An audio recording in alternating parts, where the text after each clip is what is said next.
20 years ago was special. You know, when you do stuff, when you win, you know, at the elite level, or if you win the championship, I truly believe that you'll be honored 20 years from now, and I'm hoping that's what this team does tonight.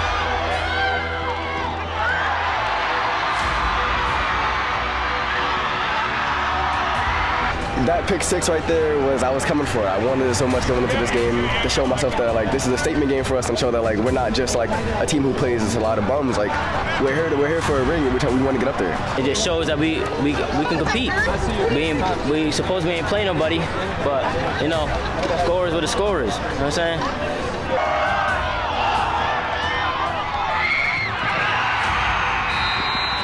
I told them they didn't win the game tonight. They won the game during the week of practice, during the summer in the weight room, and during all the work they put in. They're a hard-working group of kids. They play hard. Shelton's got a great team.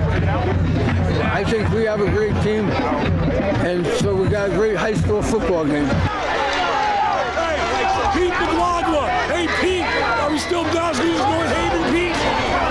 Yes, sure, baby. Let's go, Dawson's. Hello, everybody, and welcome once again to the Meat Grinder, your weekly dose of high school football in Connecticut. And, of course, I am your host, Sean Patrick Bowley. With me, as always, is the great Peter Paglaga. Pete, what's up? Nothing, just getting over my dress down on Friday night from West Haven assistant coach Tom Unger. Yeah, he gave you a little business there at the top of the show. You heard a little bit from that. The scene at West Haven's Ken Strong Stadium, where the Westies, were they number 5, Pete? Yep, number 5. They were number 5 last week. Westies defeat Shelton 34-28 in a great game. The stars were out at Ken Strong Stadium. As the Westies, they go to 6-0 for the first time since 2017. The Westies are back, baby. You heard a little bit from Avian Evans, who had a fumble recovery in the second half, and then got things going for the Westies with a 72-yard interception return touchdown with seconds to go in the first half. A huge swing touchdown to get that game in West Haven's favor. You heard a little bit from DeMarco Eddy, who got things rolling with a 40-yard touchdown pass from Nick Conlon. And, of course, you heard a little bit from Rich Boucher, who, as we know, we've heard about Rich's story. He's been battling cancer all year long. And, clearly he's been affected by it. He's still doing chemo treatments. And he said this team has really kind of lifted his spirits and, kind of give him a purpose. He just loves these kids, and they kind of paid the coach back, and the dream season continues on for West Haven in a great game. It's an old-school SEC battle. It was awesome, and of course, at the end there, you heard from the defensive coordinator, Tom Unger, giving Pete the business at the end of that game. And, well, what can I say, Pete? It was... All's fair in high school football and pick'ems. Yeah, right? Well, they certainly were letting you have it. I had kids coming up to me, thanks for picking us. You were the only one. I wasn't the only one, but, I was certainly the minority in that pick. But just a great moment for West Haven, and a pretty good weekend of high school football. Pete, you were up at Ansonia Holy Cross. You were over at the other night. You were at Cheshire. You were at Greenwich versus Trumbull. I was up checking out our guys from Valley Regional Line. We'll talk a little bit about them. Joining us a little bit later will be the coach of the number 10 North Haven Nighthawks, Tony Sagnella. We got a mulligan from last year's botched interview. A great interview we had with him. We had another good one this time. We're making amends. We brought Coach Sags on. It's a long interview. Hope you can stick around for a little bit, or at least fast forward. Stick around for the whole thing. There's lots. Pete, you did a great job with it. Awesome interview. It's really, if you never met Coach Sagnella, which I find it hard to believe if you're in the high school football circle, you haven't met him, but he is one of the best. He's just a really, really great coach to talk to. Stories, history. I mean, he knows almost everything, I would imagine. And we even talked a little bit of his time in the NFL. I know I'm years late after the 30 for 30 on the 1987 Reds. I know I'm a couple of years late on the 1987, the documentary on the 1987 strike season, So I was able to like talk to him about that because I actually just watched that a couple of weeks ago, and I was like, oh my God. It was awesome. But I was like, oh my God, I actually have to ask him questions now because like I saw it and he's like a main part of it. So it was really cool to get to talk to him about that. And I know it's a really hard subject for him to talk about, and understandably so, but it was really nice that, you know, he was able to answer those questions. Yeah, I think with those guys, him and the rest of the replacement players from the 87 strike season, you know, I think they got a little bit of closure, especially from that documentary. That really kind of brought things full circle for them. They were kind of welcomed back. Or welcomed, I shouldn't say back, but welcomed into the Redskins fold there. You know, he's been, like I said, he's been everywhere.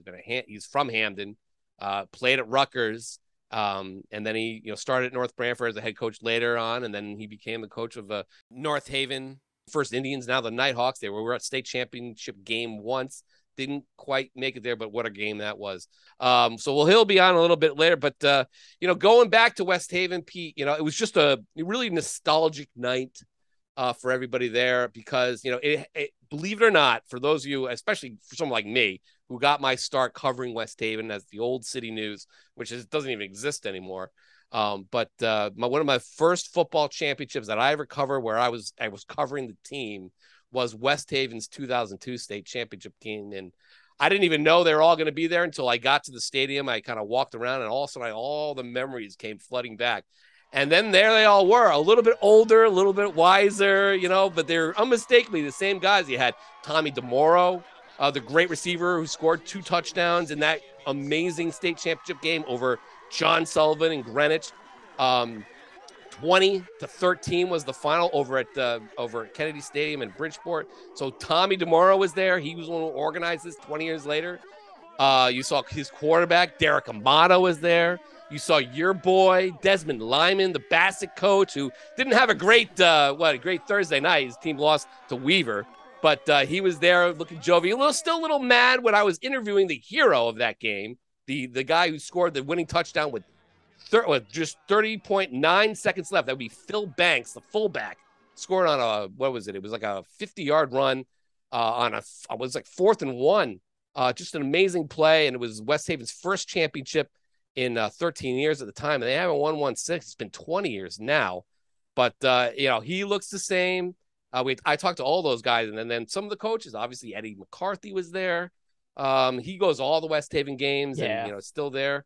And Bert Siclari, that was his last game. Bert was a great, you know, defensive line coach, just fire and brimstone guy, and he looks the same as he did 20 years ago, man. I even saw Cliff Bougie, the D coordinator, who's just a genius, and you know, obviously we saw just a lot of those guys there. It was great to see all of them, and well, here's just a few moments from that game, and seeing all those guys who won that great championship. It's been amazing. I mean, to be honest, like we started this as just like for us to get together, you know, personally, and then the school took it upon themselves to honor us, which is, you know, a tremendous honor in general. We were just so appreciative. It's been amazing. Just coming back to the field, like the minute I touched it, the memories, everything, the energy, you just feel it. It's been over a decade since I've touched the field, so to walk back here and just get that nostalgia is just crazy. This was a special group.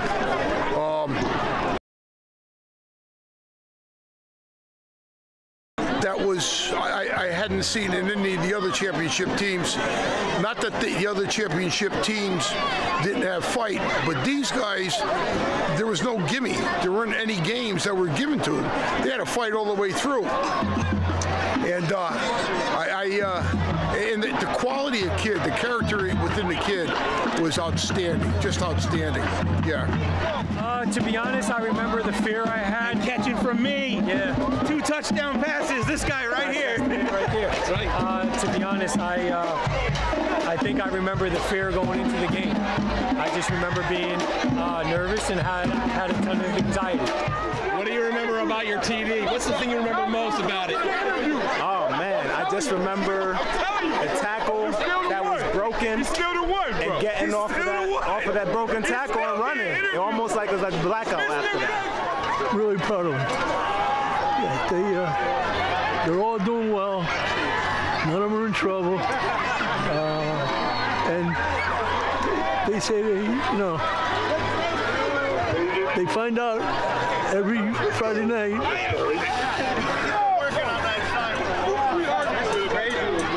How do you, the young guys are doing?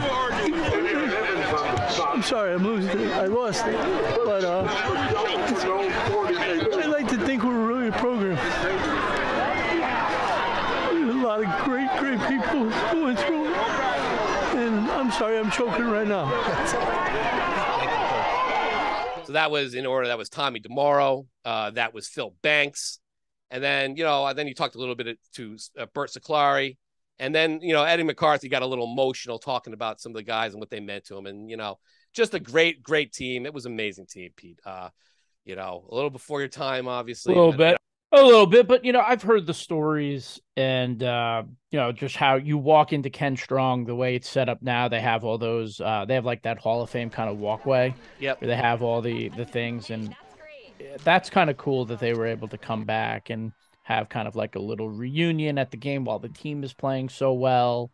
West Haven 6-0. I remember in 2016 when they went 10-0, and I think I voted them number one in the final. I think like the poll going into the postseason, I think I was the only one who voted them number one. So I didn't always dislike West Haven, but then they lost in the first round to Ridgefield. But it feels like when West Haven's playing well, like there's just like a different like aura kind of around high school football, and like West Haven's one of those places when Ken Strong has an important game, it gets crazy, it gets popping, it's the place to be. So that's just great for obviously for West Haven, but also for overall high school football. Because I remember I did a story a couple of years, a list.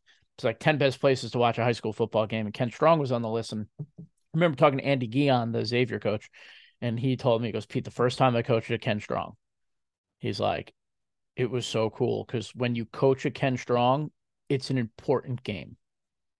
And I was like, yeah, that's really cool. So that's kind of like that thing. Every time I go to a West Haven game or I go to Ken Strong, I'm like, this game means something.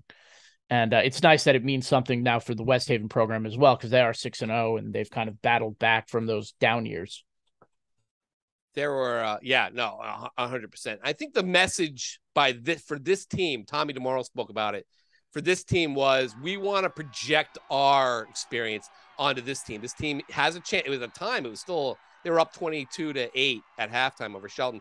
And at the time, they were like, we hope they win because we want to do a couple things here. We want to, tell them how proud we are of them, and they're going to carry on the legacy. And we want this team to win, not only for the school and for their pride and everything, but for Rich Boucher, who was an assistant coach on that team as well. Now he's the head coach, and he's just in the fight of his life with another round of cancer. And and I think Tommy had a signed helmet for the whole 2002 team to give to Rich Boucher if they won. Thankfully, they did win.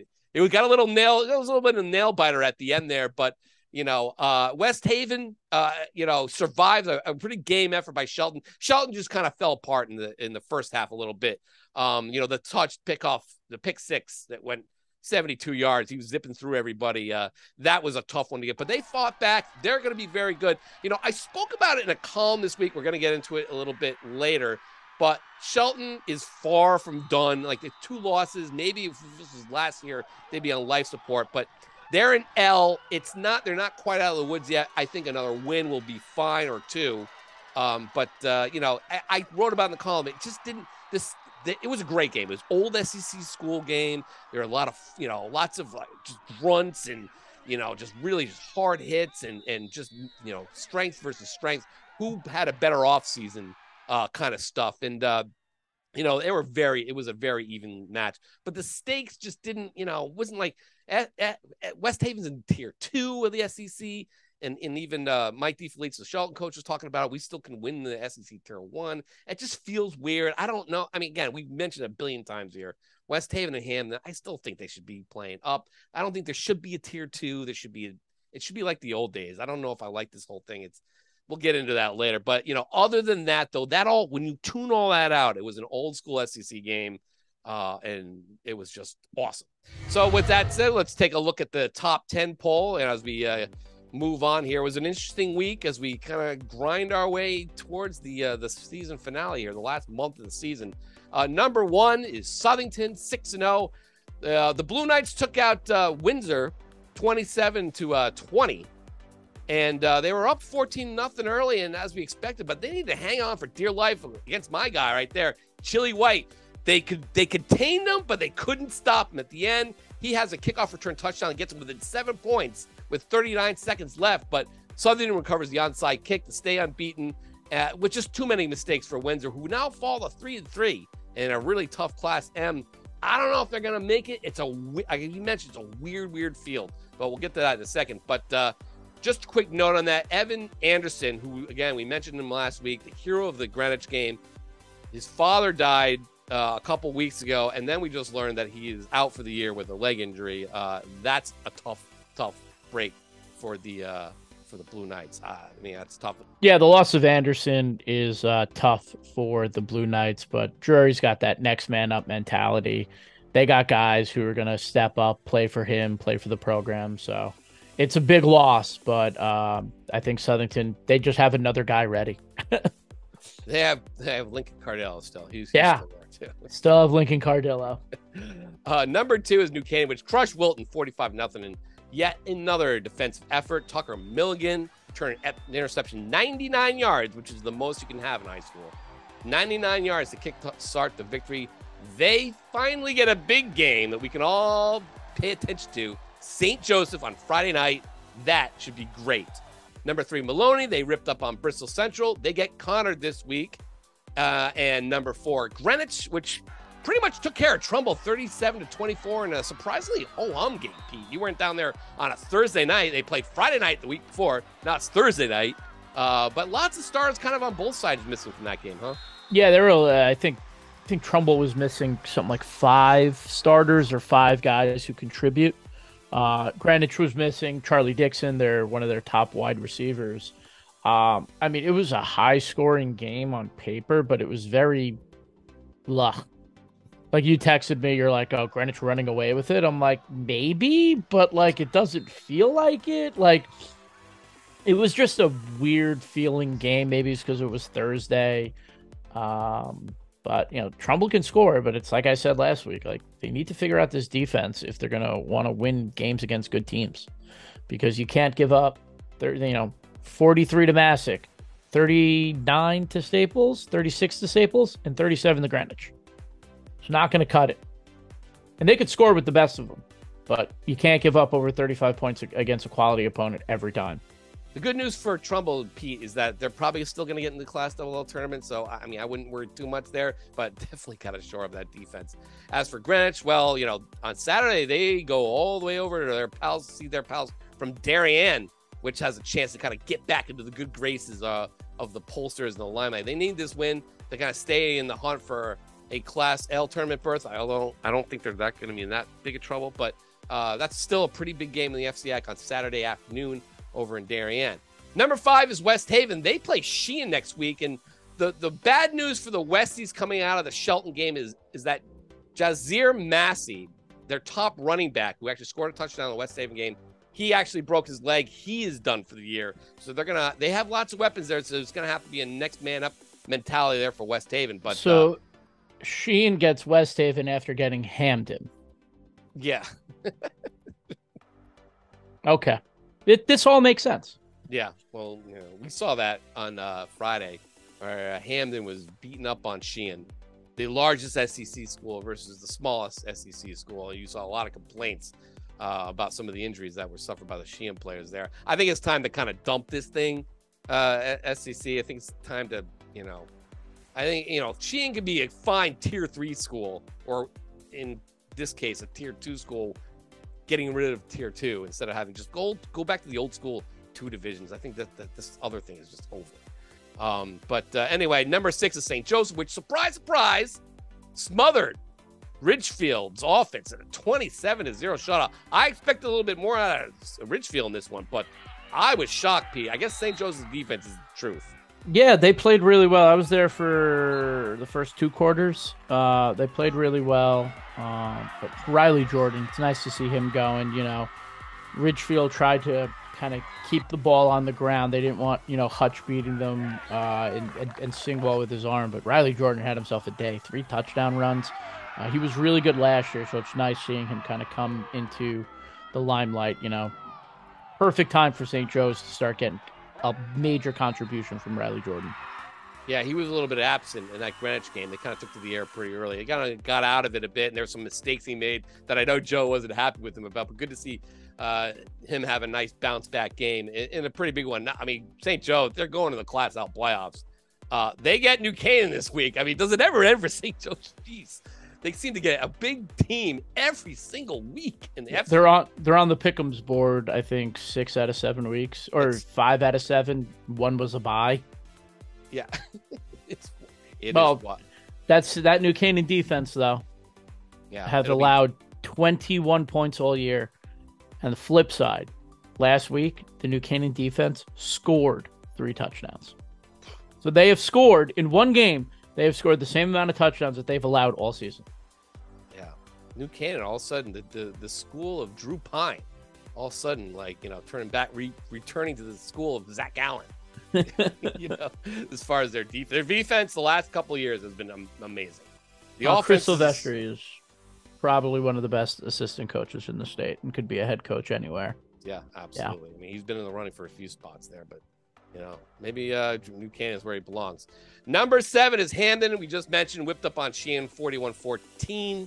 Ansonia moves to 6-0. Pete, you were up there at Municipal Stadium. We saw Holy Cross. We thought they had a shot, and sure enough, they were right in this game. But it seems like Ansonia kind of shot itself in the foot a few times and made it a little bit too close for comfort. I think Holy Cross is a really good team. I think Ansonia is a really good team. Holy Cross had a shot. I mean, they threw an interception in the end zone. They had a chance late. They threw Ingram with the pick, and I love Tom Brockett. Ingram makes the pick, and I don't know what he was thinking is the heat of the moment, this and this.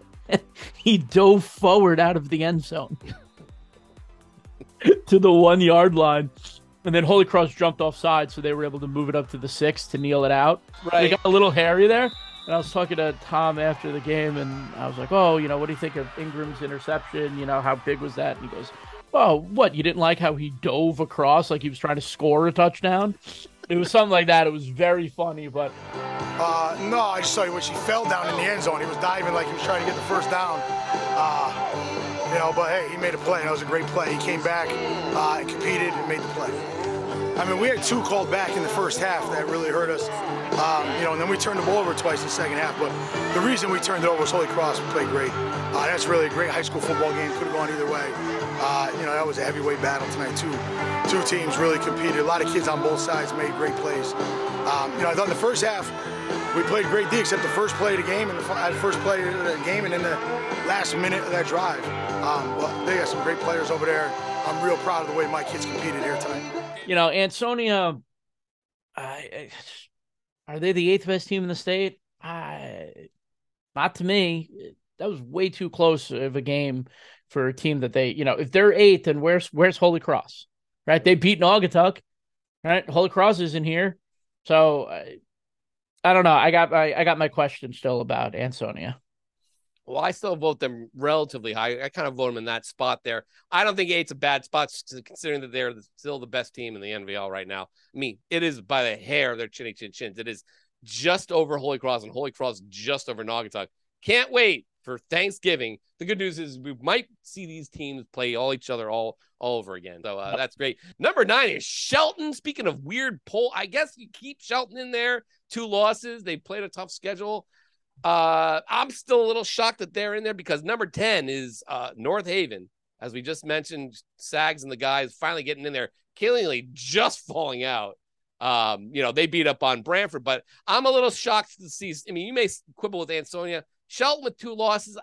I mean, yeah, one was West Haven and the other was to North Haven. I mean, at least put North Haven over. Oh, absolutely. I agree with you there. North Haven is ahead of Shelton in my poll.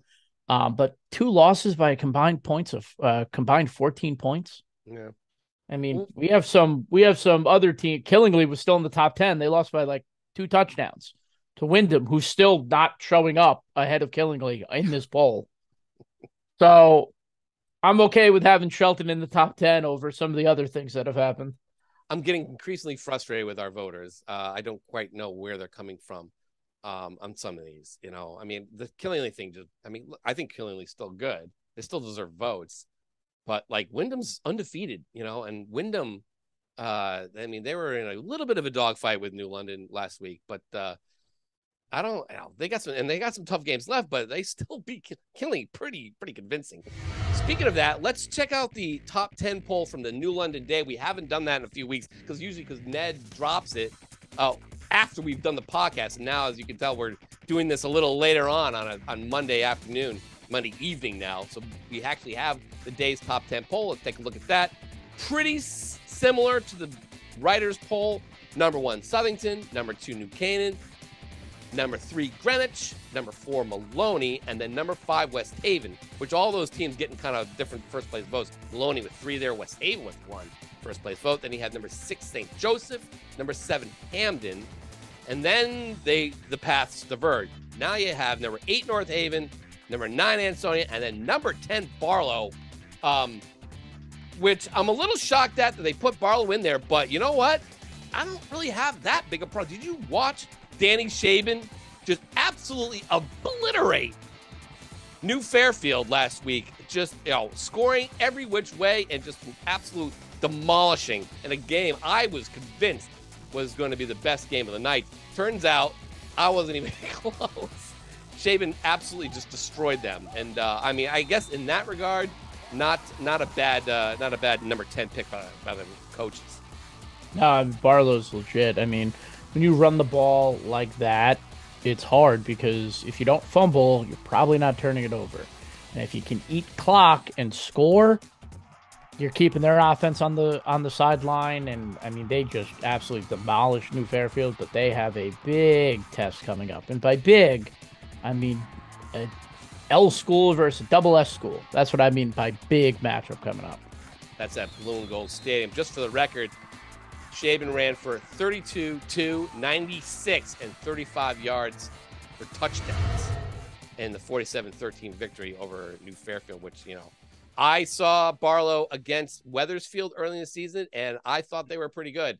Did I think they're really going to beat New Fairfield by that much? No. That must mean Wethersfield's not bad either. No, Wethersfield's good. Wethersfield's good. Matt McKinnon does such a good job there. You speak about teams that were just close there. I mean, how about Windsor?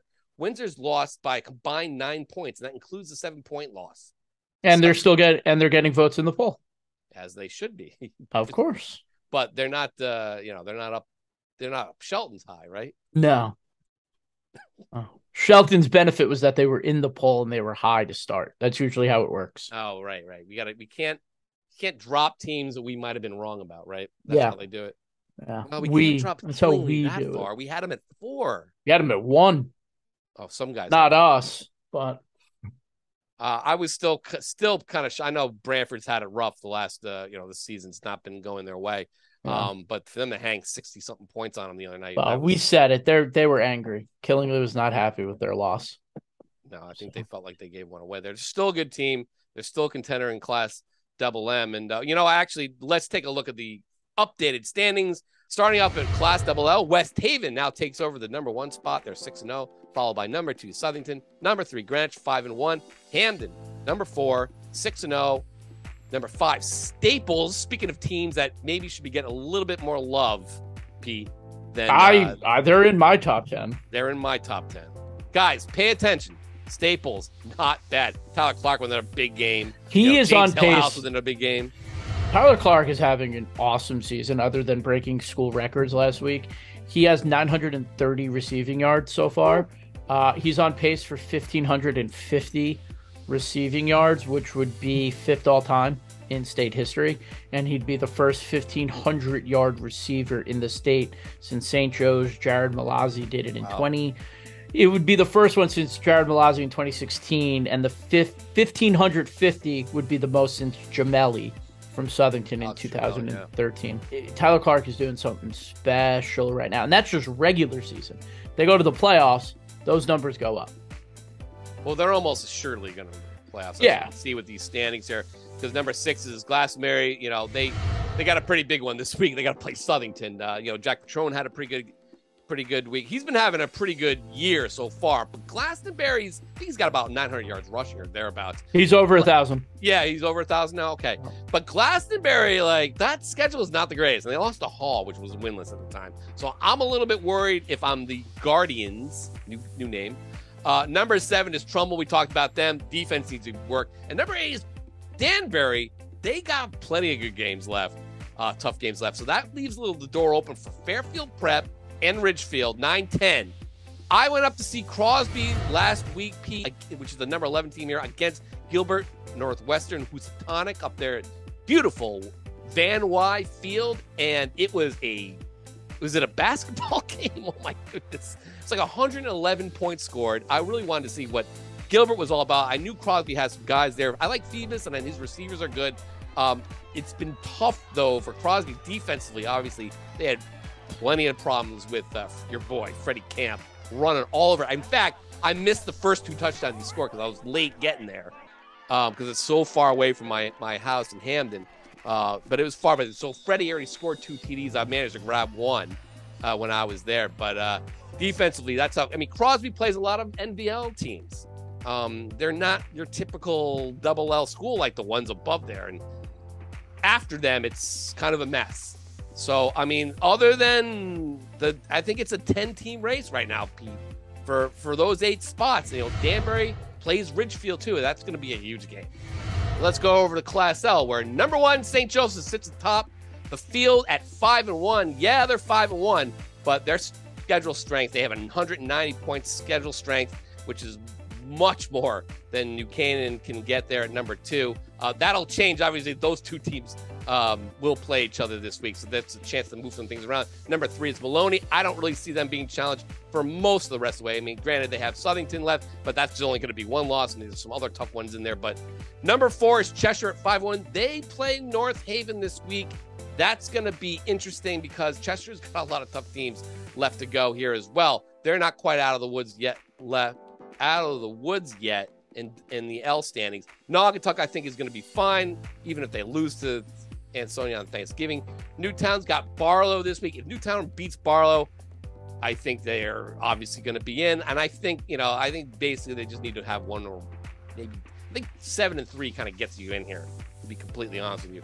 Darien could be one of those teams. They're 4-2. Still some toughies left, including New Canaan, including Greenwich, and then Shelton at 4-2. And their schedule is very tough. But the problem again with all these is that you look down the field a little bit. Who's going to catch these teams, even if they lose? Ward, which just lost to McMahon, that's going to be tough. Middletown has a chance, I guess. I like Middletown's chances. I think Middletown could be 6-2 heading into Wethersfield and Berlin. I'm excited. I've been keeping an eye on them. I think they are a team that could go 7-3, 8-2. I really do. Well, I mean, I saw them against Windsor, and I thought they played right there with Windsor for the most part. So, I mean, hey, you know, let's see what the Coach Rozick and the guys have. But again, it's a hard road, like you just said. You know, Berlin's going to be tough, and Wethersfield is certainly tough. They're going to be fighting for their own playoff races. Then you had 11 Simsbury, which I wouldn't count them out just yet. They got Hall, Newington, East Hartford, and Glastonbury. That's not terrible. I could see Simsbury possibly winning most, if not all, of those games. I agree. So, but then after that, it goes Amity, New Milford, Conard, Ludlow, Xavier. I don't think those teams have much of a shot to get there. I'll be shocked. But yeah, I think it's an 11-team race. If you really want to look at this, like Cheshire might be vulnerable. Shelton might be vulnerable. That's about it, though. So you're looking at 2 spots out of the 8, which, again, is a mess. Thanks a lot, guys, for this. Moving right along to Class Double M, which is, again, the Frankenstein division. Northwest United played Wilcox Tech for the 2nd time. Both games count. They are atop the field right now. Number 2 is SMSA. They're going to be pretty much in. I don't see much of a threat to them the rest of the way. Thames River is 4. Again, don't see much of a threat there. The teams you look out for, North Haven is going to be playing an SEC Tier 1 schedule. Is probably the most vulnerable team here if they can't keep their train going. They're very talented. I would favor them in most of their games going forward, but that's going to be tough. Wethersfield, I don't know. Windsor, South Windsor, Bristol Central, Middletown, as we mentioned, and then Newington. I think they win all those games. Maybe you throw up Middletown as a TBA, but Wethersfield's probably going to get in there at 8-2. Then after that, you have Killingly. I don't see much of a threat to Killingly the rest of the way. Fitch, Waterford. I mean, they struggled against Wyndham. They got to prove it to me. All right, fair enough. All right, but I'm kind of I think I give me one more win there. But then again, you look down who's going to catch them. Massac is in the 7th spot right now. They're 4-2. Weston, Pomprock, Brookfield. I think Massac will get in at least with 3 losses. I don't think, let's say they lost to Newtown, I think they're still going to be in great shape. Number 8 is Platt. They're 4-2. They got some interesting games left. It's very interesting with Platt because I think they can beat Farmington and Ram, right? So that gets them to 6-2. Mm-hmm. Bloomfield, good program, but Platt's a bigger school, right? Can they beat Bloomfield? Maybe. Does that set up 9-0 Maloney versus 7-2 Platt on Thanksgiving with a playoff spot on the line? Tell me if you've heard that before. Yeah, well, usually that's, like we said, that's a really good game. But after Platt, then you have, that's the 8th spot. So there you go, 8 spots right there, right? So who's left out? Who needs to fight for this thing? You know, North Haven, I think. North Haven's got Cheshire, Hand, Prep, and Amity. Let's say they go 2-2. That's still 7-3, right? Yeah. So I think North Haven's in a pretty good spot. They could beat Fairfield Prep. They're definitely in. I think they're in at 7-3 anyway. Killingly, I mean, do you see them losing more than? No, but it's possible. We didn't think they'd lose to Wyndham. True, but Wyndham's also very good. They're still undefeated, whereas the other guys maybe not. Fitch and Waterford are 4-2. Yeah. We'll see. We'll see. It's certainly interesting to think about. And then Wethersfield, I think, is fine. Massac, I think, is going to be fine. I think, I think there's only 2 spots here, too, to be completely honest with you. I don't see anybody else creeping up here. I mean, Windsor's going to have to, Windsor's way down here at 15, and they're going to have to win out. They got Manchester, Enfield, South Windsor, which aren't going to help them with points. The one they got to win is Bloomfield at the end of the season. So that's going to be tough for them. Now, the other team we did not talk about here is Guilford, which is number 9. They got at Woodstock this weekend. They got Florin, which is going to get them a heaping pile of points. At East Haven, and then at Hand, who they never beat. Is this the year that Guilford finally beats Hand? Could this happen? That was a big win for Guilford last week, beating a law team that, we all pegged. They are killing you on Instagram, Pete. They all pegged them at 9-0 going into the foreign game. Yeah. Not good. Not good, guys. Not good. Anyways, there's your Class M picture. Class M is, jeez.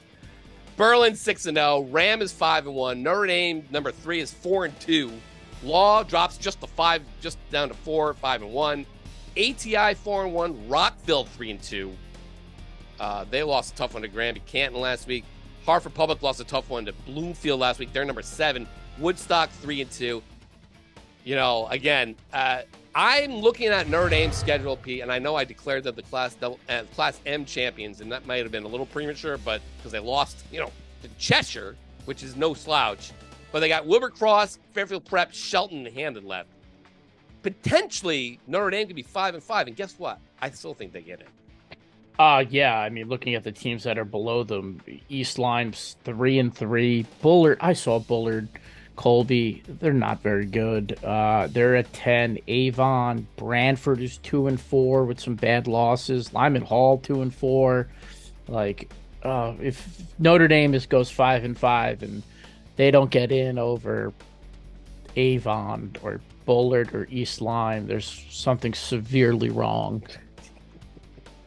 Yeah, well, again, if they get in there, they're still probably better than most of the teams in that division. Again, an SEC Tier 1 team, and they got to imagine Notre Dame versus Law in the semifinals or something. Oops.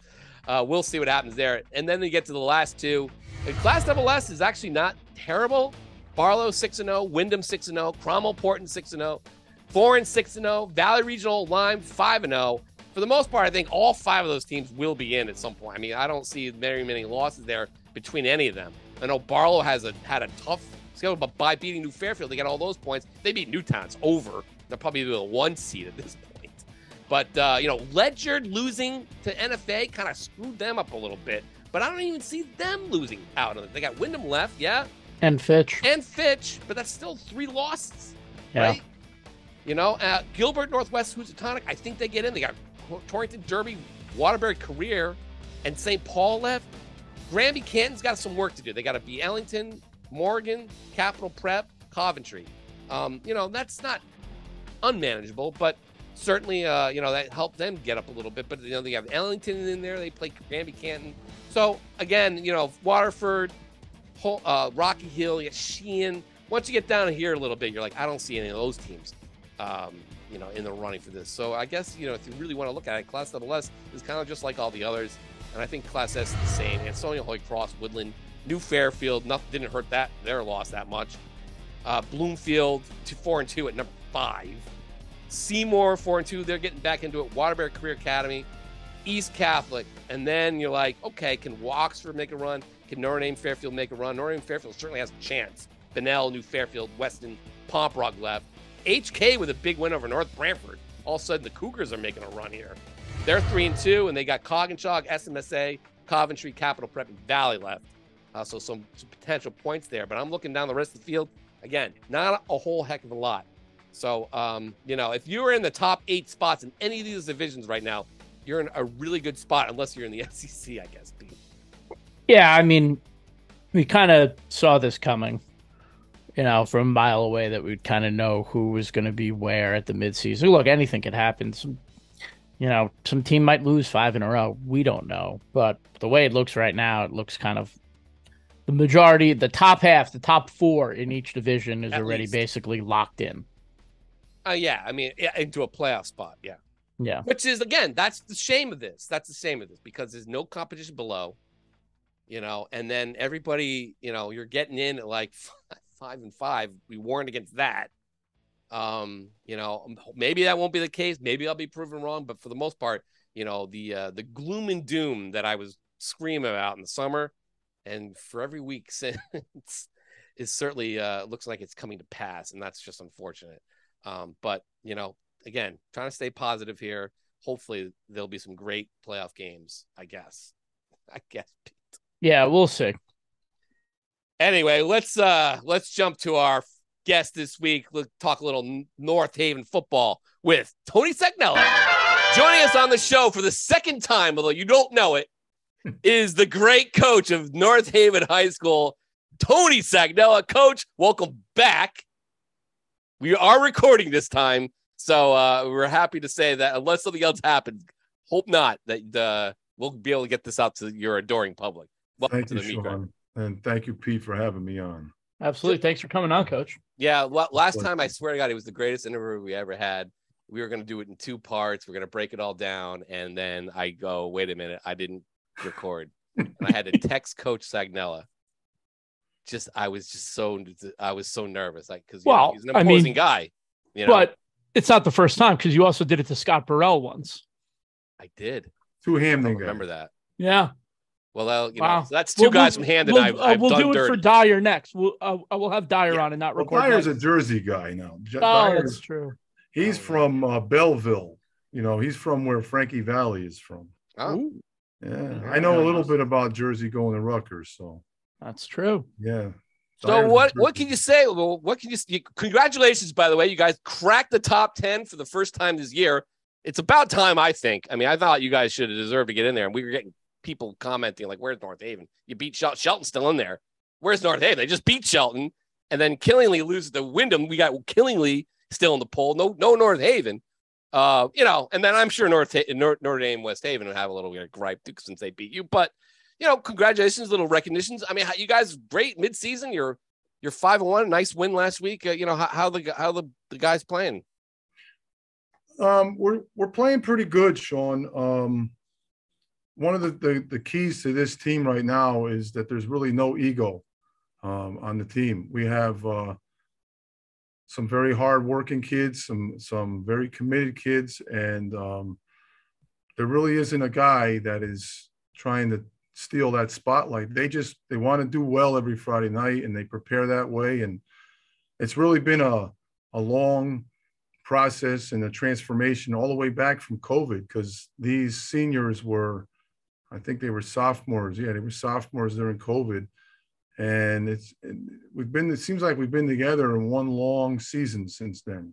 So it's been a lot of growth. And, you mentioned moments ago, Notre Dame, that was a great opportunity for our team to get checked and to grow and to get better. And I think we've moved far ahead from that week. And things are going fairly well right now.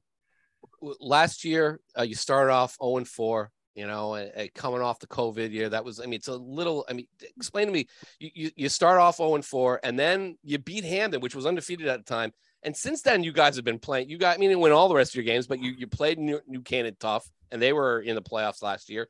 And I remember you saying last year that if you thought you guys had another couple weeks in the season, you might have been able to squeak in there and maybe even do some damage. Now you kind of carry that over to this year. And so far, so good. What has been like this building? What has been working for you guys to get to this point? Well, coming off of COVID, it was a perfect storm in a couple of ways. One, missing the year of football didn't help, but we also had a couple of small classes back to back.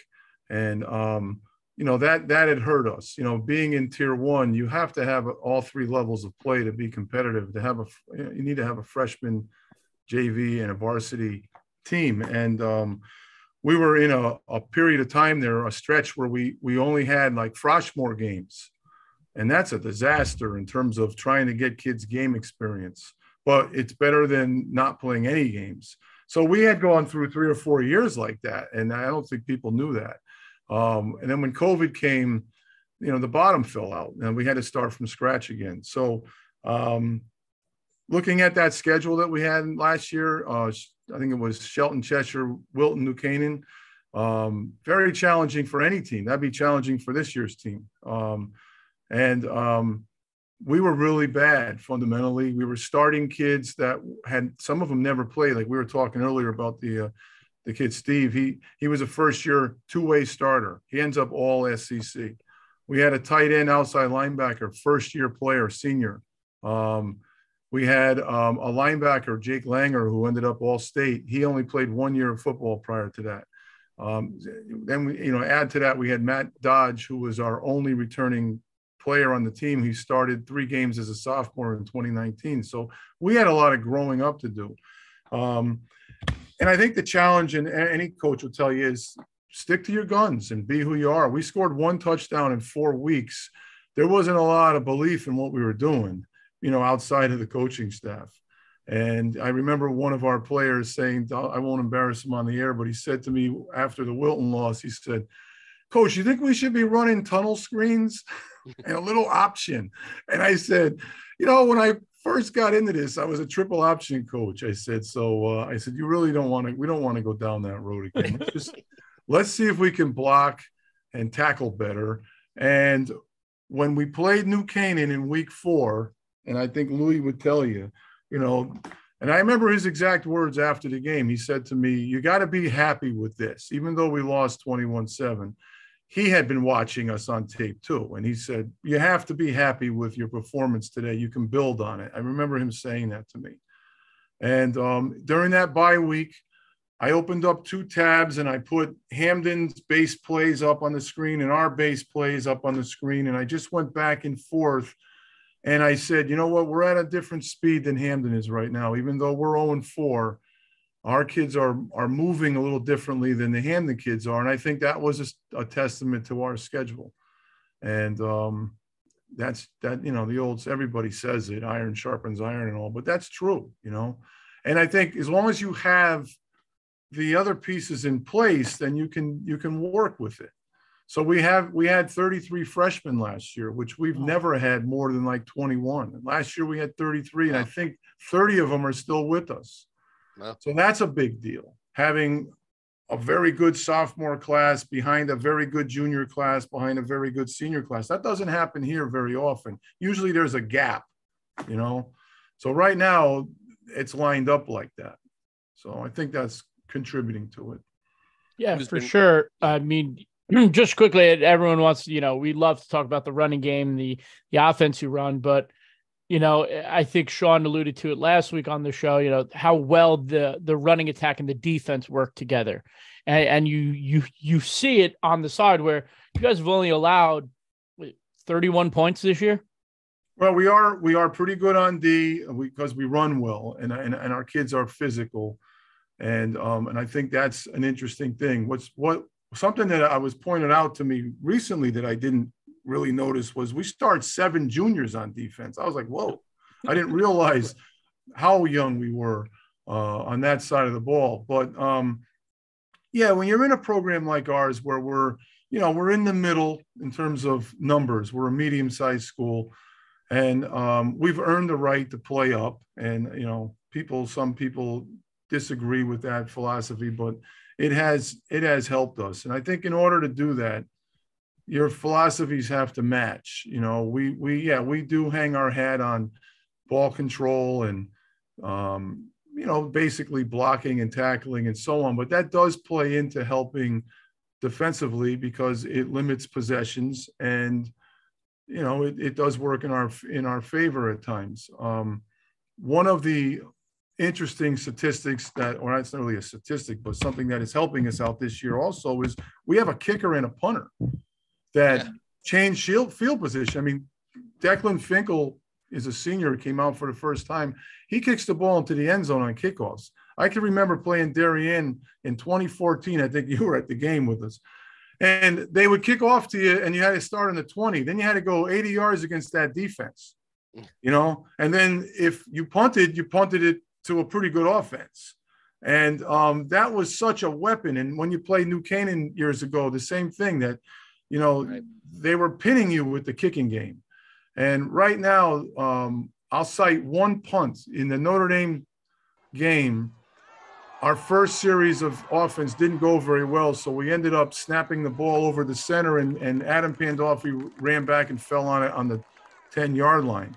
He was our punter. So he punched the ball from the 10 to the opposite 20. Wow. A 70-yard shift. We go from backing up to backing them up. I mean, that's an incredible statistic when you look at it. And that's also been in our favor that we're kind of built to run on the kicking game, and that helps us, so. Who's been really, kind of standing? I mean, I know it's like like I said it last week, it's like a hive mind. You got to be a hive mind at North Haven, especially, in football in general, you got to, but like who's been, I mean, I mentioned, Caravis, Jeff, and, you mentioned Adam. Those two guys seem to be really, look like they have their fingerprints all over that Shelton win. But I mean, obviously you have a few guys got to block and tackle up front too. But, give me some of the guys who've been real leaders. Well, I'll tell you, one thing that is really, I think, unique about our kids is that they're all committed to the fundamentals of the game. So they all kind of get treated like offensive linemen on Monday. Monday's an offensive day, and our backs embrace it. So if you look at us in our run game, it's not just the linemen, although we could talk about them in a little bit. But our backs block. Carvis and Pandolfi will get after you when it's their turn, as well will Dose and Thompson, who are our fullbacks, and then you have Brian Lastimersky and Danny Thomas and Mateo Riano, our wings. They'll block as fiercely as anybody on the team, and that goes for our tight ends as well. We have a kid, Jaden Roby, who came from Notre Dame of Fairfield 3 years ago, and he walks in and he says, "I'm a quarterback," and he's like 5'9", about 180. And I said, "Well, the quarterback in his single wing is really a blocking back." He rejected that notion. He didn't want to be a part of that. And he does throw a pretty good ball. But to get on the field for us, because, we are deep in some spots, he's embraced being a tight end, and he loves it. And he's an inside linebacker. And, so kids like that. Chase Mangino playing tight end for us also, blocking like a pulling guard. And then, of course, our blocking back, that's what makes the offense go, is Sal DeMeo, who's another one that has really embraced his role. So I think that what is special is when you watch all of them get after it, not just the linemen. I mean, you expect when you see a team run the ball that the linemen are going to get after it, but our skill takes as much pride in being a part of that as anybody else does. How many, I know it's established now, single wing, North Haven, you've been doing it for 15 years, maybe. We introduced it as a short yardage offense in 2006. We were in the pistol running the spread with everybody else. And we needed a short yardage offense, and I didn't want to get back under center. So this kind of made sense. So we started off just running a couple of things, and it grew. And I noticed that, number one, our kids liked it, and it was easy to teach because it really is basic.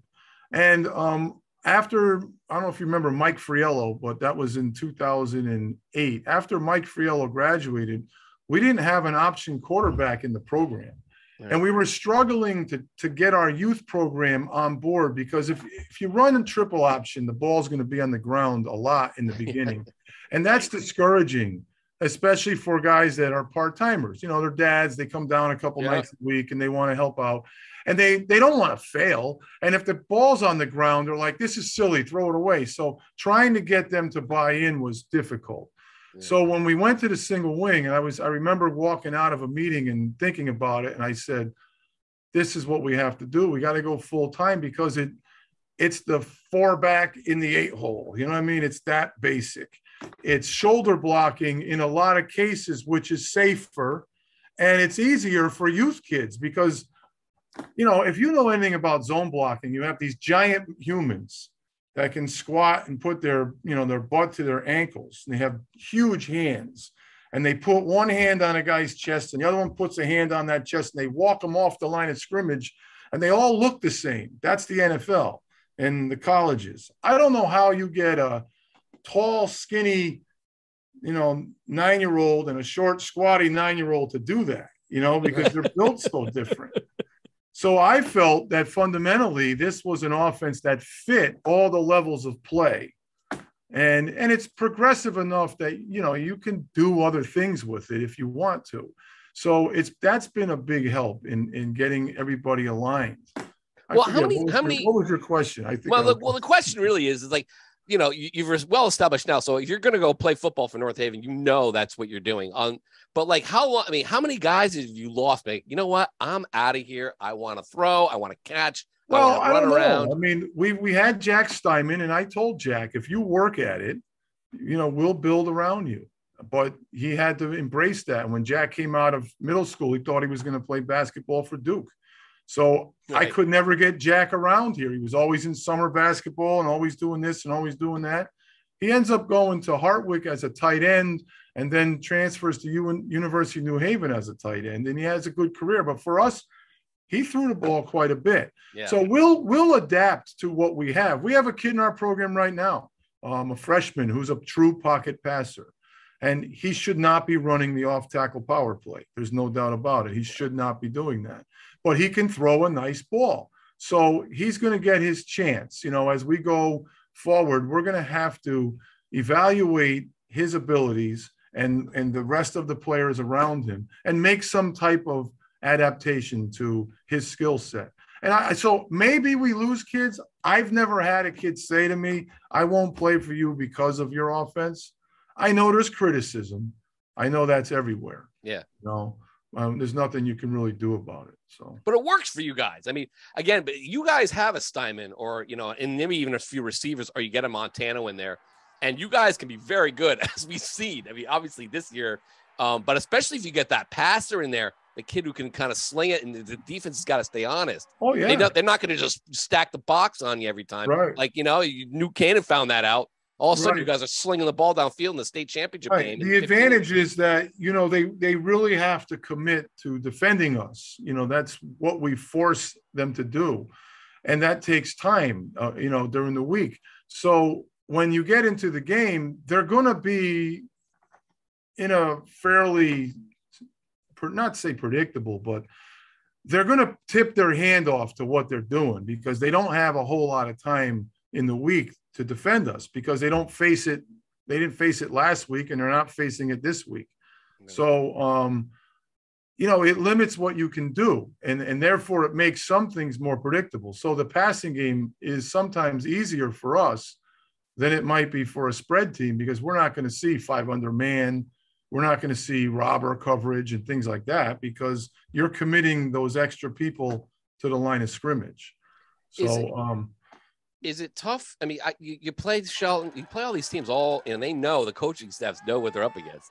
Is it just that they can't get their, sometimes they can't get their kids to, I mean, you guys still got to block and tackle and all that kind of stuff, but like, even though they know it's coming, they still struggle with defending you guys. I mean, maybe that's just the dedication of the kids to the system. Well, and maybe yeah, I couldn't speak for our opponents. I do know that there's a lot of respect that we all have for each other, especially, I think the SEC is kind of cool like that. I don't think there's anybody that, thumbs their nose at the next guy or the next program. I think we all have a lot of respect for each other. And, and I learned that now that I'm an older guy, I learned that from like the Philippones and the McCarthys and the Marcucci's and those guys. Yeah. I remember them welcoming me in as a young coach, and that's important. And you're the dean now. What's that? You're the dean of the SEC coaching. I know, I can't believe it. Pete. Yeah. But our kids do. Our kids. I think the thing is, Sean, that it's not a gadget. It's certainly not. It's not trickery. We block and we tackle. We work hard at that. We're committed to that. We get our kids in shape. They embrace that whole off-season process. And I think having the same system in place at multiple levels takes away a lot of thinking. And although it might look like the same thing is happening play after play, you're able to make subtle adjustments as you go through a game, because the kids can provide you with that feedback. They can come out of the game and tell you what's happening, and you can use that information to make an adjustment, even though it may not be visible. Most of the time we're in unbalanced right, tight end wing right, and it looks like we're in the same formation all the time, and we are a lot. And there's stress in that. Some people believe the opposite. Get in multiple things and run everything out of that. And some people say that being in one thing and running everything out of that is stressful too. So it's a philosophy that, we embrace, and it's been successful. I'm sure for coaches, though, they play Friday and Saturday, and then they have North Haven on the schedule, and they're like, we have 3 days to figure this out for 1 year. And then a year from now, we'll try it again.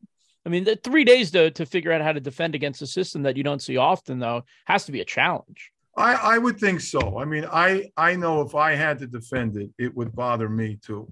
Although we might have a slight advantage because at least our kids see it and they can replicate it. You know what I mean? Like our second team can run it as fast as our first team against our defense if we had to. But that all plays into it. When you have 3.5 hours a week, really, is what you have in practice time to get ready for just, say, offense or defense. That's not including the kicking game and, your films and your meeting. And let's face it, you can't keep those kids on the field for 3-4 hours a day. That would work against you. So it does help. I would certainly, believe that the fact that we are unique and we're not running the spread like everybody else, it's a different animal when you have to face us. You got Cheshire, your old thing. You used to play him at Thanksgiving, remember? Well, not when I was here. That dissolved when I was in North Brantford, I think. Right. But yeah, there's always been a rivalry between the two towns, between all the other sports and the youth program. So our youth football players play against Cheshire every year. So this is a big one. Even with the records being what they are, there's a lot of respect for both programs, and there's a lot of history between the kids. So I think it'll be an exciting night. Well, I'm sitting there looking at, so now this is the time you start looking at playoff points. I've been doing that a lot. And, there are a lot of teams in Class L that don't have much of but they're in L, and they need every point they can get in that division. And looking at yours, and you mentioned it to Jeff Jacobs in a column he did it last week, you guys need everything you can get there. Yeah. And you said, and you're playing an SEC Tier 1 schedule, and all these teams, they're not playing the type of schedule you are. So you guys are like, it's like you got a handicap here. Well, we really we understand that and our kids know that. There's never going to be any belly aching or excuses being said. We're going to, do what we can do and hopefully get there. Like I said to Jeff, if we get in, regardless of what seed, we've earned it. And I think that's, and I think our kids will feel good about being prepared to play it. You can thank our league for that. They got us ready. So I'm not complaining about that at all. That's a good thing. And yeah, the risk is that, maybe in another class you could get in with 7 wins, and probably in here you're going to jeopardize it with 2 losses. You're going to make it very challenging. So we're not really worrying about it. Does something need to happen here? I mean, again, I keep telling people I hate complaining about you this. literally say this every episode. I don't want to episode, complain, and then you complain about it. But I see. I don't know what the answer is, because I'm a realist, and I know that the only way to do it is to get rid of Thanksgiving. Is it though? Well, how are we going to play till January? I don't think less games during the season. I think, Coach, what the expansion has made abundantly clear is I don't think there is enough teams that are good enough to be in a staple. I mean, you need to. Some of these teams, they play 6 nobodies, and they go, hey, we should be a playoff team. And I'm saying, like, no, the 3 or 4 games you lost, you got obliterated. I don't think you guys belong. So I don't even think there's my big argument is I don't think there's enough good teams. Well, I say this based on our experience last year. The fact that there were 4 divisions and we were in M last year, and we didn't play in M on our schedule. But when you look at the end of the season, the schedule got us ready. So here we are 5-5, and we can't get in. But if there was one more round, we're in. And I thought that we compete last year.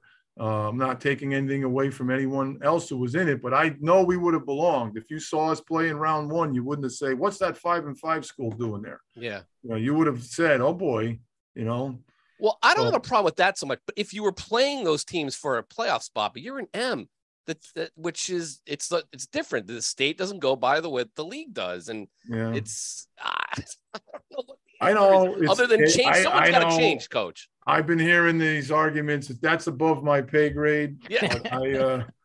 I understand the arguments, but I know that you have pockets of talent. You have, or I should say, populations. You have the New Haven County with a lot of schools. You have the Fairfield County with a lot of schools. And then you start spreading out into other parts of the state. And, I don't know, can you, with the bus crisis and everything, could a team like, say, Killingly drive down to the SEC 4 times, 5 times a year? I don't know. I don't think so. I don't think so. I think, I think you need to play your reach. I think we need to get back to that. Playing more. I mean, I think the SEC's done that here. I know you complained about it last year. We didn't get it published, but you were on George Domaya's show. And you were like, why don't I play this? And then, but the SEC actually, they went back to you play. Well, the coaches wanted to. The only question I remember answering, and doesn't mean there weren't more, but I remember they asked, do you want to play every team in your division or in your tier? And we're like, absolutely. I mean, Prep was real good last year, right? Yeah. But were they the tier 1 champs? They didn't play us, Right. So no offense to Prep, but they didn't play everybody. Right. We didn't play everybody. So that didn't make any sense to me, that we're losing that feel of the league, because and don't get me wrong, I loved going down to see Lou Marinelli and go to New Canaan. I was excited to bring our team down there, but to play 4 out of league games and then not play everybody in your division just didn't make sense to me. So, they listened. I'll give them that. They listened. And all the coaches were unanimous, as far as I know, that in our tier anyway, that we all wanted to play each other. At least then at the end of this season, you can say, hey, so-and-so's the champion of tier 1, because it's going to be mathematical. You'll see it, Maybe the state needs to get, because the CCC just did power rankings, and so did the NVL. NVL did it. Why don't we just create 3 or 4 divisions of power rankings, and wherever we'll have relegation and stuff like that. Yeah. Well, here's the problem: who's going to be in charge of that? Who's going to be the person who doesn't go in with any biases? Right. Put Matt Glass in charge of it. Yeah. Yeah. Oh man. Well, Coach, Sean mentioned you being the dean of the SEC coaches, and I believe you're now the longest tenured coach at North Haven. I am. I think I surpassed. So that's another Great mantle. It's another Bob crown. Oh yeah, my it's God. another crown you have to wear with his retirement. Yeah. No, I'm Do you not. do you feel all this pressure? No, honestly, I get asked every year, how many more are you going to do? It's always been one with me. Like, I'm going to go this year and we'll see how it goes, because I understand what it takes and, how much energy is required. And I want to make sure that the kids get that energy from me because they're entitled to that. Well, I think you're only like, I don't know, like 40 years away from catching up to DeMeo's. No, that'll never happen. I can't tell you that.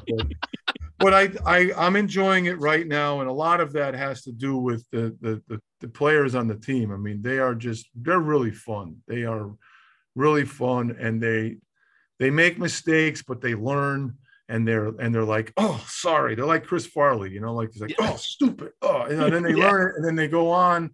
And they get better from it. And, that's really, if you're going to spend this much time doing what we all do, you want to enjoy that part, because the head coaching job doesn't always have a lot of fun in it, in a lot of the other things that we have to do every day.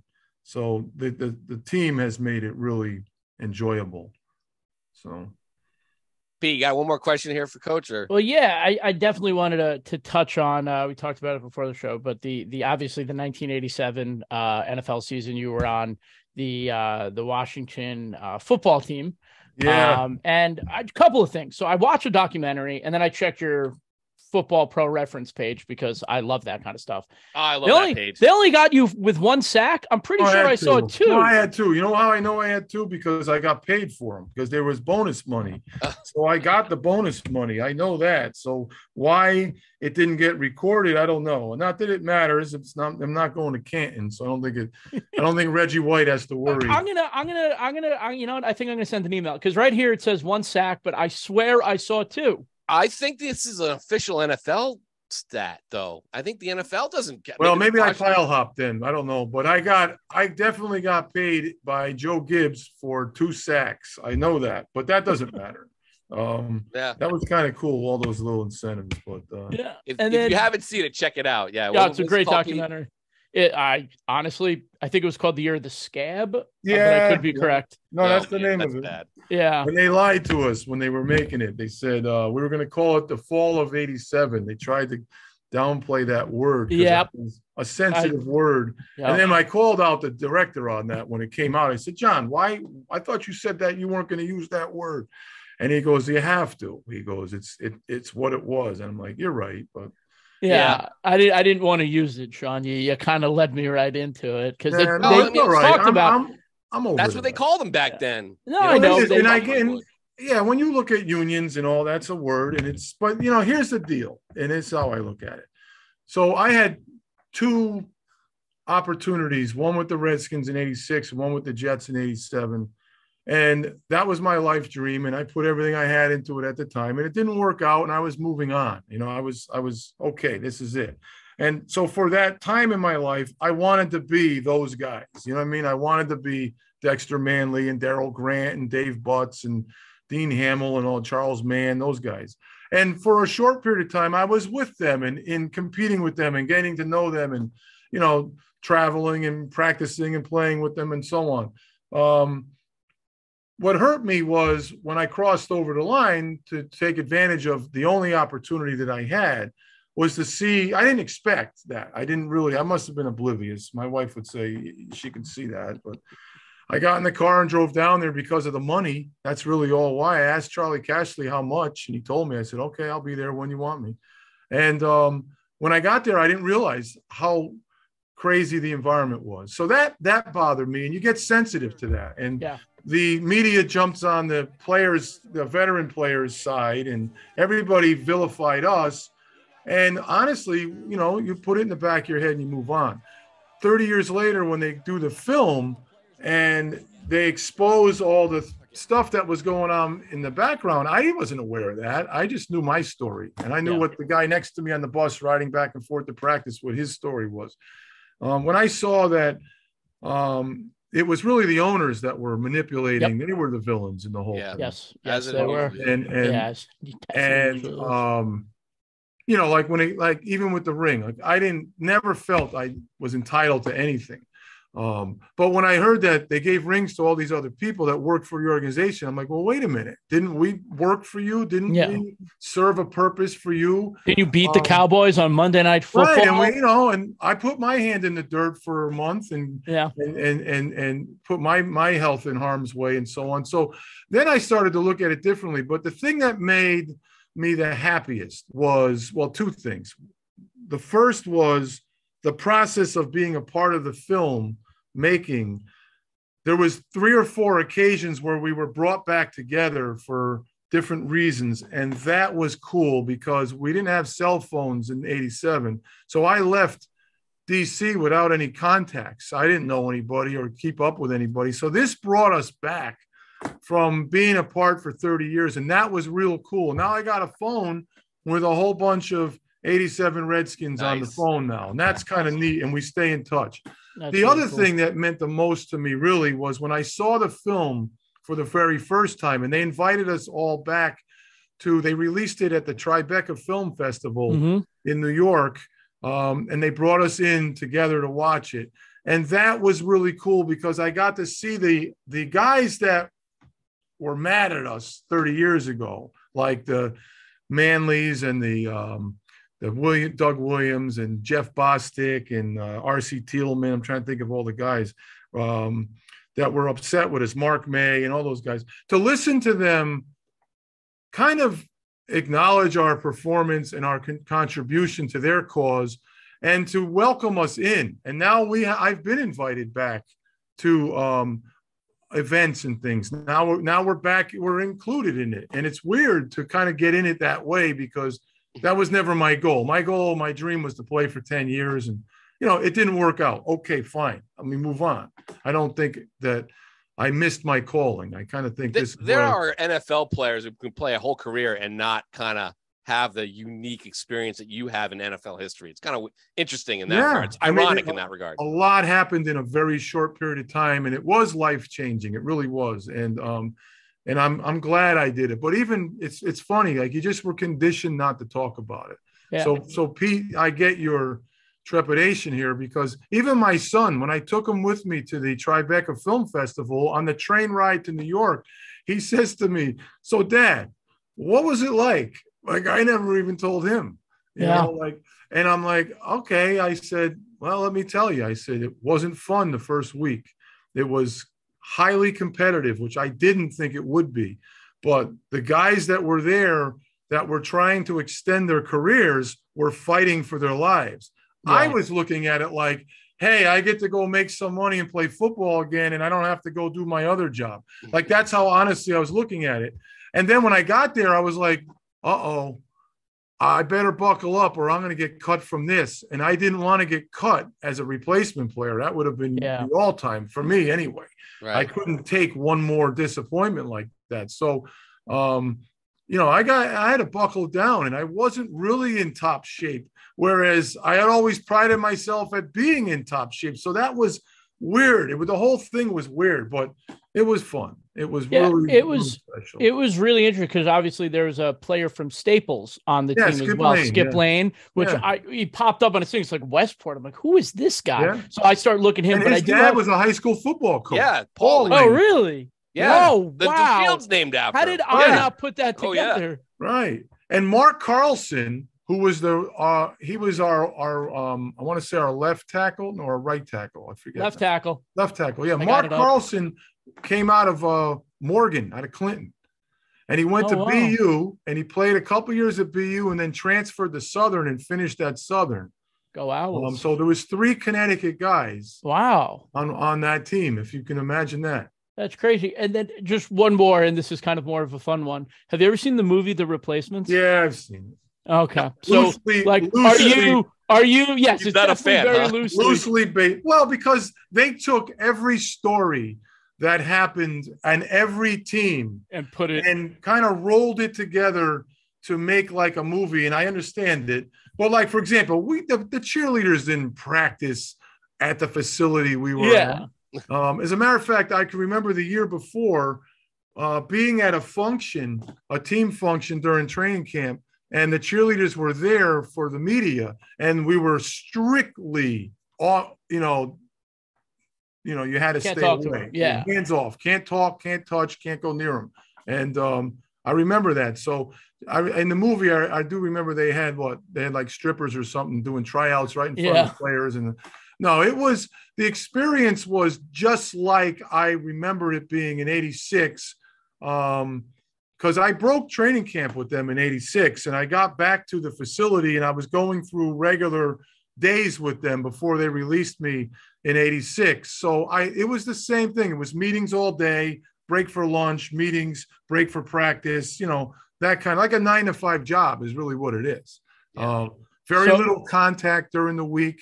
But playing on Sunday, it was like, woohoo, like it dialed right up. It was pretty intense. So Keanu Reeves is not based, Keanu, you're not Shane Falco. No, well, I was a defensive lineman. No, I know. So you were Rupert. Bateman.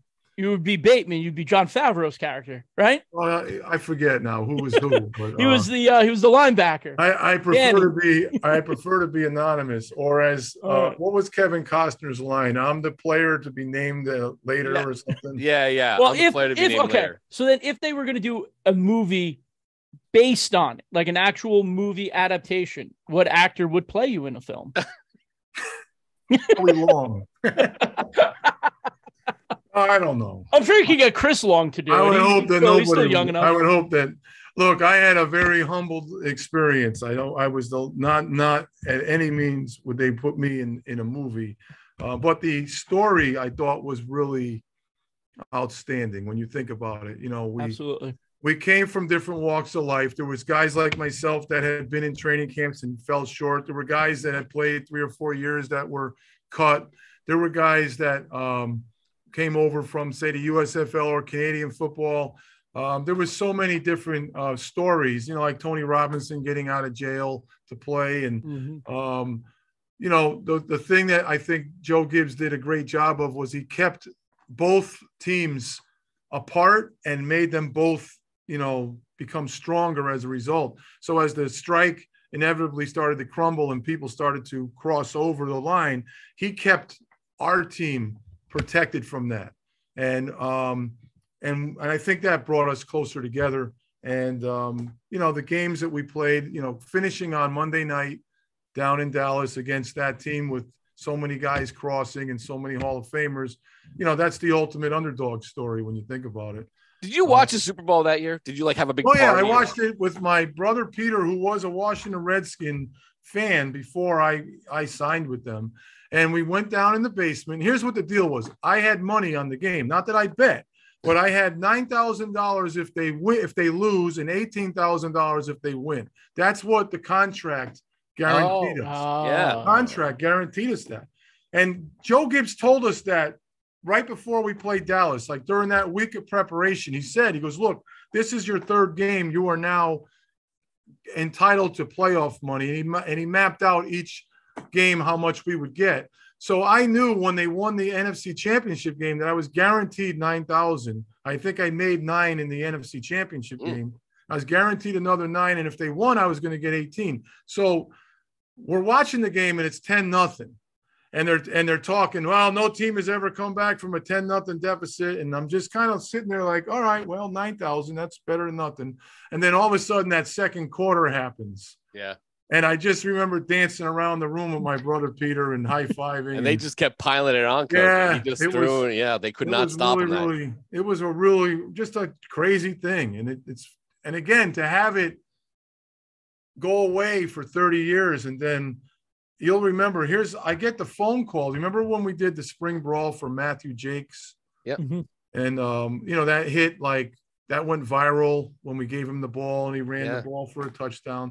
So that summer someone had put it on Good Morning America, and it made it all the way to New York. And so we're in training camp, and that's with Ethan Sarasi and that group, Mike Holleran and those guys. And my phone rings, and it's the guy, John Dorsey from the 30 for 30. And I thought he was calling about that. I said, holy cow, ESPN wants to do a story on our spring brawl. That's what I thought he wanted. And then he mentions the 87 strike, and I'm like, I mean, I practice. I can't talk to you. He's like, oh, don't hang up. He goes, can I call you tomorrow? And that's how it got kind of started.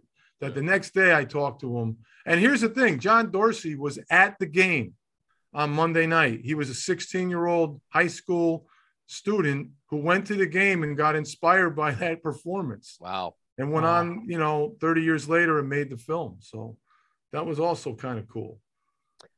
Before we go, we could go on and on and on.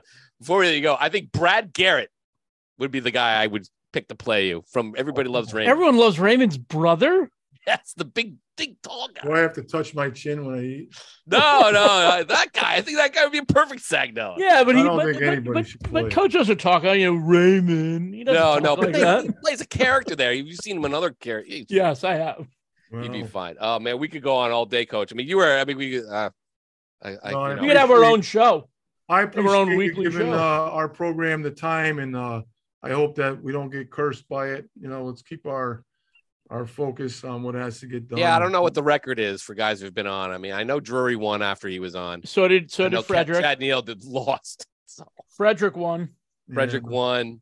Well, I'm not a big believer in all that stuff. We got to play well. Cheshire's an outstanding challenge for us, and it's exciting. And this is why you want to be in the business, to get these opportunities, as I'm sure they feel the same way. And so it's always fun to play there too. I like that place. Yeah. Oh, the McClary complex. Yeah. Oh yeah, it's got great atmosphere. Yeah, it's a great one. So we'll see what happens. And Coach's records are 2-2. Oh, who's on the show? 500. Drury and Frederick won. Anderson and Neal lost. Oh, okay. So you're about to break the tie. So maybe you'll get into. So 500 will get you into the what? The Class M playoffs.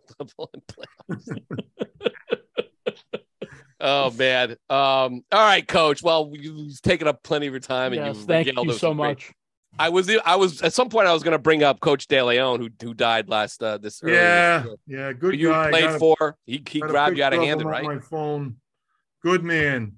There's a lot of him in what we do here, and I was very, very blessed. We could go on for another hour, stories about him, but yeah, I was very lucky. I remember when I signed with Rutgers, he recruited me. He showed up with a box of donuts. that would win me over. Yeah, that was about it. Did he bring any Sally's to you? No, I didn't. He was, but I had him over for a couple of years ago when he was still coaching up in the area. I think he was at Temple, and I got to have him over my house for an afternoon, and he was just to wrangle him and get him to sit down for a few hours was tough. But I surprised him with some old teammates that flew in to Connecticut to see him. From Rutgers. Yeah, they needed closure. They needed to talk to him because, in the college business is cutthroat, and they got canned after my sophomore year. And, you don't know that as a coach, as a player. One day you pick up the paper and your coaches aren't there anymore. Yeah. So some of these guys never had closure with him. They never got to tell him what he meant to them. And they've gone on to be very successful in other walks of life. And it was cool to sit at my kitchen table and look at his face when they sat in front of him and thanked him. That was really, really special. I've had the privilege of seeing him over the years through all the coaching clinics and all the other places. So it was, I had that opportunity for him to see these guys and hear that. I think that's, ultimately that's the biggest reward. Well, I'm sorry I didn't call you for the story. That's all right. I talked to Paul Pasqualoni. I talked to Marcy. No. He has a connection with so many people. I was not offended at all. I was honored, Coach, that I got to cover his teams at Syracuse, him and Paul, when they're in their glory days, with McNabb and those guys. And I always tell this story. I accidentally got in the elevator with him and Kevin Rogers and all those guys during the halftime we're getting their butts handed to them on national TV at Carter Finley Stadium, NC State. I just remember just the tension and he was just sitting there, just exhaling and shaking his head, looking at the floor. And I'm like, what am I doing in this elevator? Yeah, there's a lot of pressure. But it's an honor to have coached them, to have covered them. So anyway, we could go on all day, and I appreciate you coming on, give us some time. But great stories, Coach, as always, and go get them on on Friday night, and we'll see where it happens in Class Double M. I think you got a good shot, but you got to win this game, obviously, to help you get there. All right, guys. Well, thank you so much. All right. Thank you so much, this Coach. time, so yes, and it's recorded. We really appreciate it. So, Pete, that was Tony Sagnella. Again, I don't know if it was as good as the last year interview that we didn't record, but that one we just recorded was really good. Long, but I'm sure a lot of you guys stuck with us for that one. Yeah, it's well worth it. I think I'll say, we should probably say it at the top of the show as well, but the interview is well worth it. I mean, this is a guy just so much history and information, and he's one of the best. He's one of the best in high school football. Yeah, I mean, he's been in every level. Yeah. You know what I mean? He played college ball at Rutgers and D1. He played in the NFL. He also has a unique place in NFL history. And now he's got a unique team and a unique program, North Haven, like before he got there. And it took him years to get there. But then they've fallen into this the single wing. Now they're unique. They win. They've been to the state championship game. And I'm telling you what, I didn't even bring it up to them. They get in there, man. It is. Yeah, it's going to be tough. Don't jinx them. Don't jinx them. No, I'm not going to jinx them. But listen, there's some tough teams in Double M for sure. So, but if like Windsor gets in there or something, but they will be a tough out, and that it'll be a team that'll be really tough to beat in Double M. So, Pete, we got to get out of here. But what's going on with the PD Pageviews Pickup Podcast coming up on Thursday morning? What do we got? We got Glastonbury at Southington. Glastonbury is 5-1. Southington 6-0. Then we got Quinebaug Valley, who's 5-1. They're going to play the defending CTC champs, Cheney Tech, who's 4-2. Then we're going up to ECC Wyndham on the board again. They're 6-0. They're going to Waterford. The Lancers are 4-2. Then down to the FCX St. Joe's and their 5-1 record. Go to New Canaan to play the 6-0 Rams. Then in the NVL, we got Gilbert Northwestern and Housatonic going to Torrington. This is what I like to call the Register Citizen Bowl. When I was at the Register Citizen, I got to cover both of these teams. Now that Gilbert's in the NVL, they get the crossover. Love it. Pequot, we got Valley Regional, who's 5-0. Big surprise. Great for that program. They're going up against Cromwell Portland, who is 6-0. And the Pequot champs, Class L reigning champs. SEC, Coach Sagnella and his Nighthawks are 5-1. They're going to Cheshire to play Dondrust and the 5-1 Rams. Then in the SWC, Barlow's back on the board. Another great game for the 6-0 Falcons. This time, they're going to Newtown to play the 5-1 Nighthawks. We got Wilton, Ridgefield. Wilton 5-2, Ridgefield 3-3. This game is such a great rivalry. Last year, Wilton beat them for the first time since I was like in kindergarten. So that one's a great one. And then the last game on the board, we got Greenwich 5-1. They're going to Darien on Saturday afternoon to play the 4-1 resurgent Blue Wave. Yeah, that's another great slate of games. Valley Regional coaches will be very happy to hear that they are finally on the Pick'ems podcast. They were very excited. We're going to be like this week. How about this week? Yeah. Well, I picked them a bunch last year and they kind of failed us. So. Well, they gotta play their way back into it. So now they got a big one this week, and the Pequot obviously has a big one. So look forward to that. With all that said, let's get out of here, Pete. For Pete Pequot, I'm Sean Paxpoli. This has been the Meat Grinder on GameTimeCT. Love you all.